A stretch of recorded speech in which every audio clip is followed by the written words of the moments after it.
Ladies and gentlemen, welcome back to the channel and welcome to our delayed match reaction for Celtic's win at St Mirren Park yesterday. We're going to try and cover all ground, so bear with me, but Celtic 5-2 winners and now 16 points clear at the top of the Scottish Premiership. And who'd have thought we'd be talking about all of this in a world where John Cena turned heel? I know. Anyway, bear with me, let's talk about that.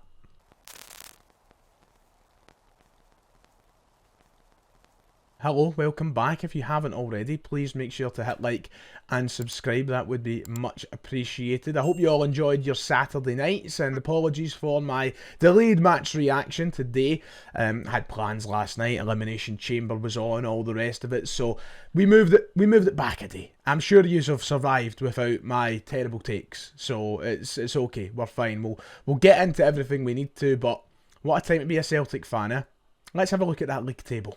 Celtic 16 points clear at the top of the Scottish Premiership, following our 5-2 win over St Mirren last night and following Rangers' defeat to Motherwell at Ibrox. Celtic are cruising. We are one step closer to being crowned champions of Scotland for the 4th time in a row. We were all talking about how Celtic will do it on April 12th. We'll go to then and we'll lift it, or we'll secure the title mathematically. It could happen even sooner now, after Rangers dropping points last night, and I suspect it won't be the last time Rangers drop points either. So who knows? It could be any week now. Celtic are crowned champions the way things are going. And what a time it is to be a Celtic fan. Just enjoy every last moment of this. I wasn't born in the 90s. I wasn't there for the hard times and the absolute hardship of watching Rangers win trophy after trophy and sweeping up everything. But I'm certainly glad that I'm here now to experience the vice versa and seeing Celtic sweep up everything, on track for another treble, on track for 4 in a row. I mean, this will be the second time in my lifetime that I'm going to see Celtic win 4 in a row. It's unbelievable to say that. Fans of football clubs around the world have struggled to see their team win 2 in a row. Never mind 4 in a row. Some fans have never seen their team win a league title, and yet here I am about to watch us put our closest rivals to the sword again for another trophy. Unbelievable stuff. Celtic last night, not even at their best, and yet winning 5-2. And Rangers are just a gift that keep on giving, but we'll come to that when it's Derby Day. Let's talk about last night. That's right, Celtic 5-2 winners in Paisley yesterday over St Mirren, and weirdly enough, Celtic I didn't think were anywhere close to their best, yet still walking away 5-2 winners. I mean, that's a scoreline that you see and go, oh, it must have been utter domination, they must have pumped St Mirren.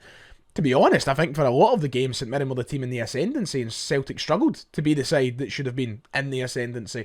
I thought they brought a real physicality to the game. They made life difficult for Celtic, and we struggled to answer the questions they posed of us. The aggression that they brought to Celtic. We looked weak for a lot of the game yesterday, and I think 5-2... probably very flattering on us, but it just goes to show you how good this Celtic team is. The fact that we can turn up to St Mirren Park and all these away venues far from our best and still score 5 goals, win by 3. It's where we are as a club at the minute. It's where we are as a team, more importantly.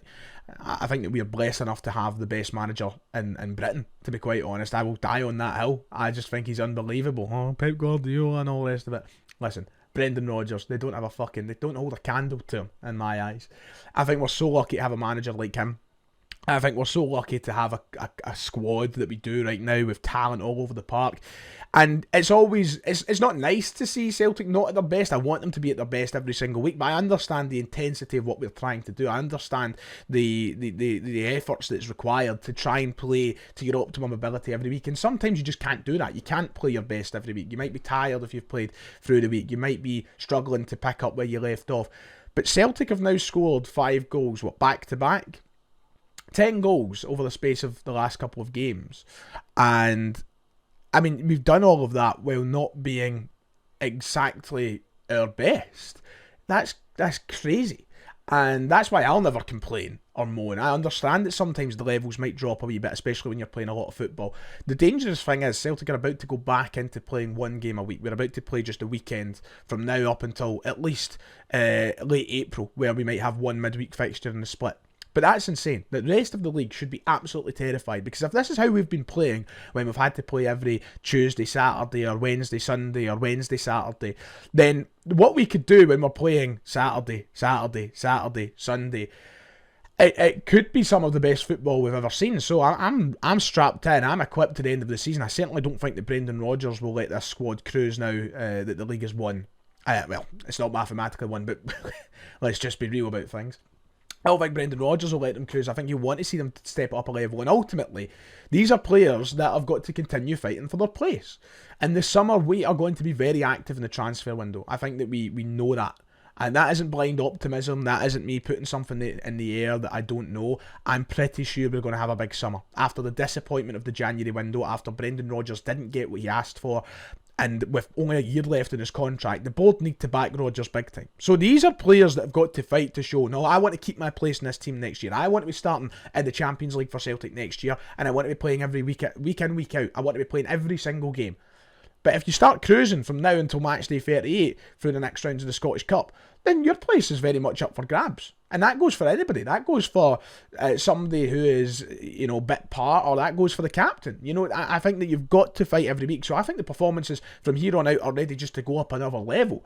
And that is terrifying for the rest of the league. But St Mirren certainly showed yesterday, just as a couple of teams have in recent weeks. Of course, Hibs at Easter Road showed they had the formula to beating us. But I think St Mirren showed that there is ways to rough up Celtic. There is ways to get under their skin and make life difficult. And that's something that will be worked on in the training ground. I know Brendan Rodgers doesn't like the imperfections. So we need to iron them out. We need to make sure that we don't let teams do that between now and the end of this campaign. And let's take maximum points. Let's stop conceding goals. I don't like conceding 2 goals. I want to concede 0. I want to see Kasper Schmeichel get clean sheet after clean sheet. So, yeah, there's still work to be done. But once again, very little complaints, if no complaints at all, really, because what a result for Celtic last night. I feel like because it's so long after the game, there's no point in me doing the 45-minute analysis of the first half and then the 45-minute analysis of the second half. We are well beyond the point of needing to do that. You've all seen the game, you've all seen the highlights at least. What would be the point of me doing that? I just want to talk about certain individuals and certain things I took away from last night's game. So if you pardon me for once, I hope you're okay with that approach. I am a professional yapper. That is my job. I talk absolute shite. And somehow you guys seem to love it. So that's why you keep coming back. Once again, yesterday, I thought Arne Engels just showed how good a player he is. And I feel like I've become a bit of a broken record in recent weeks when it comes to Arne Engels. I'm coming on here every match reaction going, how good is Engels? He's an unbelievable player. He's only going to get better. I'm using the same catchphrases all the time when it comes to talking about Arne Engels. But no wonder. Because he just, every week, he just seems to improve. And he's just that calm presence he brings to the midfield. I just think is so unique and just so pivotal to what we're doing. I think you've got McGregor as the kind of deeper defensive midfielder who does get involved when he needs to, who does the dirty side of the game well when he needs to. You've got Rio Hatate, who is that kind of enigma that can do anything in the game, but then you've got that calming presence in Arne Engels, who I think can control the tempo of a game whenever he needs to. And even when he makes mistakes, he calmly makes up for it. And there's a situation in that game last night where I think he accidentally kind of slipped on the ball or something and gave it right to a St Mirren player. Like, wins it right back, calms down, passes the ball to McGregor, and then the rest of the team just pass the ball in triangles. We build ourselves out of what could have been a stressful situation into, I think, a very good attacking opportunity. And it all came from the calmness that Arne Engels showed in the situation. So what he brings to the middle of the park for me is absolutely sensational. And from an attacking perspective yesterday, he was great. But then we also seen him drop deeper when McGregor went off. I think a lot of people were surprised seeing McGregor go off early. He dropped back a little bit deeper. He took on Cal McGregor's sort of role, and I don't have any complaints about it, but I just think moving forward, especially in that first half, he gets the penalty goal, of course. I think he's just thriving at the minute. I think the confidence that was maybe missing from the early stages of his Celtic career has now arrived in bucket loads. And I can't help but bang this drum and sound like a broken record when I say it. But Arne Engels is only going to get better when he has a full pre-season under Brendan Rodgers, when he's been here, when he's been through the camp and the training. And he's already obviously going through that training every single day of the week with Brendan Rodgers and has been since early September. But I just think it's so important having a player for a pre-season, allowing them to figure out what's next. And we see it happen all the time with new signings who come in very late in windows. They always kick on and do better on the second season. So I'm expecting that from Arne Engels. But he's been great in recent weeks. He's been man of the match candidate for the last God knows how many games we've won. And I'm a huge fan of him. I absolutely adore him, and he's worth every single penny of that £11 million. And anybody who doubted that at any point must be feeling a little bit foolish now, because he's really kicking on. Jeffrey Schlupp, for me, is a must-sign in the summer. Now, I don't know what Jeffrey Schlupp's personal situation is going to be come that discussion. Will he want to come to Celtic to potentially be second fiddle to Kieran Tierney? That's no guarantee. I mean, he is getting to that kind of twilight stage of his career. He probably will be thinking about retirement in the next 4 or 5 years. But is he willing to spend the last kind of at least 2 or 3 years of his prime that's left being second fiddle to someone? He's been second fiddle at Palace for the last wee while, and I think the reason that he's not signed a new contract there, the reason he's got this loan move, is because he wants to play football. So is he willing to sign himself back up for the situation where he's sitting on a bench again? I don't know. But what I will say is the Jeffrey Schlupp is doing enough on that park for me that if Tierney wasn't signing for us next year, which obviously he is, we know he is, if Tierney wasn't signing, I'd want Jeffrey Schlupp to be signing potentially as our first choice left back next season. I think he's fantastic. And I see a lot of people talking about the joy that maybe St Mirren were finding in the left-hand side yesterday. And I thought a lot of it was down to the Liam Scales and how erratic he was. He was running about, and I seen a great quote on Twitter saying he was like a bull in a china shop. I don't think that was helping Jeffrey at all, but especially moving forward. I'm just such a huge fan of Jeffrey Schlupp. His goal yesterday is fantastic. He takes it brilliantly. It's a great finish. But he's just been so good. He's been a step up since coming in. And I mean it with all due respect to the player who was there before him, Greg Taylor, of course. I don't mean to disregard the hard work that Greg Taylor has given Celtic in the last 6 years, because it shouldn't be disregarded. He's been a great servant to the club. He's had some great games, and domestically he's been more than good enough. But there's an evident step up with Jeffrey Schlupp. And I think you're seeing that with every game he plays. So I want him here next year. Will he want to be here? I hope so. Will the board be willing to spend probably quite a sizable fee on his wages? We just need to wait and see. But I'm just growing a bigger fan of Jeffrey Schlupp as the weeks go by. Maeda is just unbelievable. That goal yesterday is sensational. It's a brilliant, brilliant finish. The first touch on him to take it round the defender the way he does and set himself up for the finish. That's elite type stuff. That's the best strikers in the world struggle to do that sometimes. I'm not saying that Dyson Maeda is one of the best strikers in the world, but what I'm saying is that he is just special. Enjoy it, savour it, and hopefully he's here next season. That's all I can say. And the guy that we need to talk about most in this match reaction is, of course, none other than Yang. If I did not give a spotlight to Yang, I don't deserve to have this YouTube channel. And people will be probably desperate to dig up the clips of me saying that he'll never be good enough to be a Celtic player, that he's somebody we should move on. He's somebody that I have no faith in turning it around. People will be desperate to dig up those clips. And do you know what? Go ahead, fire on. I'm willing to be pro Vadafti on this. He's somebody who I had very little faith would be able to turn it around at Celtic. And his performances in the last 6 or 7 games, of course, especially from the bench, because that's where he's came from in most of those games, if not all of those games, has been nothing short of fantastic. I made the joke on Twitter last night that he's the Messi regen, and the way he's playing, you couldn't blame anybody for saying words like that, for calling him the Messi regen, because he's been unbelievable. He scored 2 off the bench last night, got an assist for another 3 goal contributions in the half hour that he played, and he's just been unbelievable. And I give him all the credit and respect he deserves for his upturning performances. He has worked so hard on himself. He clearly has applied himself very well in training. And Brendan Rodgers has clearly applied a lot of work and time to him as well to get him to the point where he's coming off the bench and making such an impact. And the fact is, he's not just doing it in games against St Mirren. He's not just doing it in games against Aberdeen, Kilmarnock and St Johnstone and St Mirren and Ross County and whoever. He's doing it against European clubs as well, because he's been one of those players off the bench in the Champions League this season that has brought such an energy to the field that's actually been game-changing at times. And that deserves a round of applause and a huge show of respect. Yang has won me over. If I'm allowed in, I am wanting to be a fully fledged member of the Yang gang for now. But he just needs to keep it up. The one thing that Yang is missing to take him to that next level is I think that his football IQ does need a little bit. There just needs to be more there. We've seen it yet. He should have had another yesterday. He should have had a hat-trick.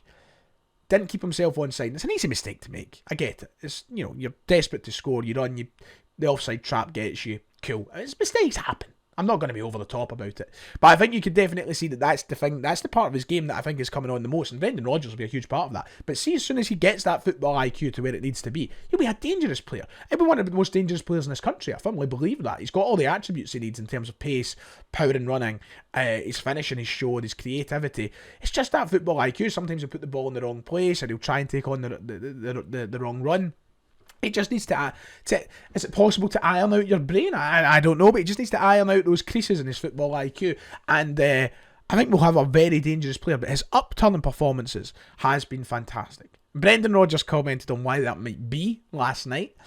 He said this to BBC, saying that his girlfriend is here at the moment, so he has a great feeling, and she's been here for a little while. So I've said to the interpreter to make sure she can stay in the country and be here. He's a young player who's growing and developing. That's why you put in the work, why you train, and why it's more than just results and performances. It's about the development of players. So, I mean, whether he's having a laugh or not, clearly it looks as though his girlfriend being here has had an impact.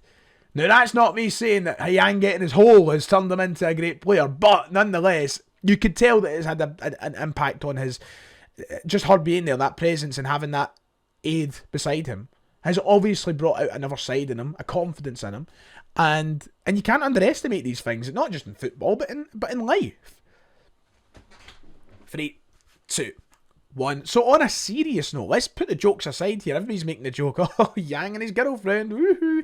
You know, everybody's making that joke, but let's be serious here for a minute. This is an example of why Celtic as a football club have such a duty and a responsibility to look after players who are coming from literally the other side of the world.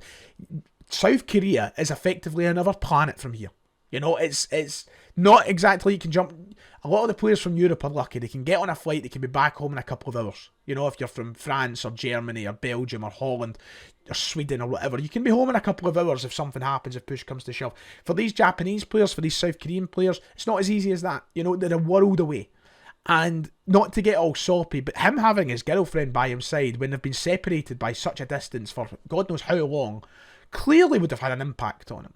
And knowing that makes me feel a whole lot more sympathetic. It's almost similar to how we didn't know what was going on with Nicholas Kuhn last year when he came to Celtic. When he came in and he was struggling with the health issues, there was the stuff with his teeth and he was losing a lot of weight and just wasn't 100%, probably homesick as well. You don't know what's happening behind closed doors, and that's why I feel guilty coming on here sometimes and giving some players tight. My job is to analyse their performances and what they're doing in the park, and sometimes in doing that you need to forget about what might be happening in their personal life. But with Rodgers coming out and saying that, it just reminds you that Celtic have such a duty and a responsibility to take care of these lads, and especially these ones who are coming from another world away. And Yang, I'm glad to hear that he's happy. I'm glad to hear that he's got this motivation with him as well. And I don't know what his personal life entails and what comes next for him and his girlfriend and whether she'll move here or not. But I wish him all the best. I wish him the happiness. And I wish it for so many reasons, including his performances at Celtic being so good selfishly. So, yeah, he's been great. I guess it kind of bridges into the conversation as to what's next for Yang. But let's not get too carried away. I seen Ryan McGinley getting it tight on Twitter last night. He's since deleted his tweet. Former member of the Celtic Defender, of course, close personal friend of mine. And I was one of the ones who reacted to his post as well, saying that, you know, Yang should be starting for Celtic now. And I'm like, well, listen, let's just calm down a wee bit, right? Let's just, you know, look at this is the problem with Celtic fans. We get so reactionary about things. This sudden downturn in form for Nicholas Kuhn, which has been spoken into existence by some, and I don't quite... Nicholas Kuhn scored one of the most important goals of our season at the Allianz less than a fortnight ago, by the way. Played very well at the Allianz less than a fortnight ago.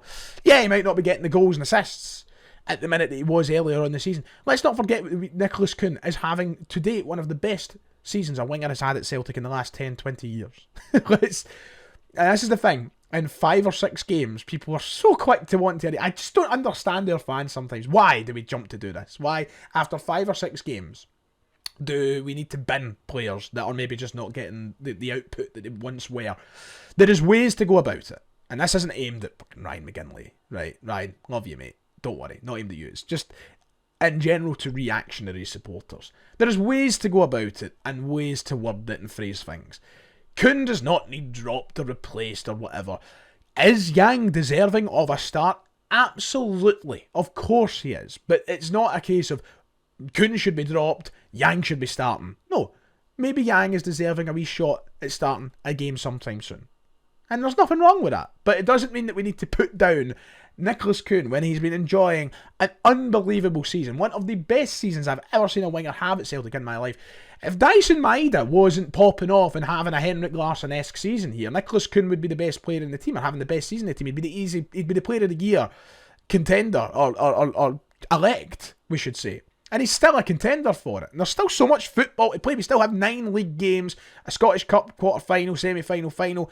So we're having, we have at least 10 games left to play this season. Nicholas Kuhn could hypothetically go on and score another 10, 15 goals this season. So Kuhn doesn't need dropped. Does he need a wee push to get back to the goal-scoring form he was in? Yeah, absolutely. But he's not playing bad.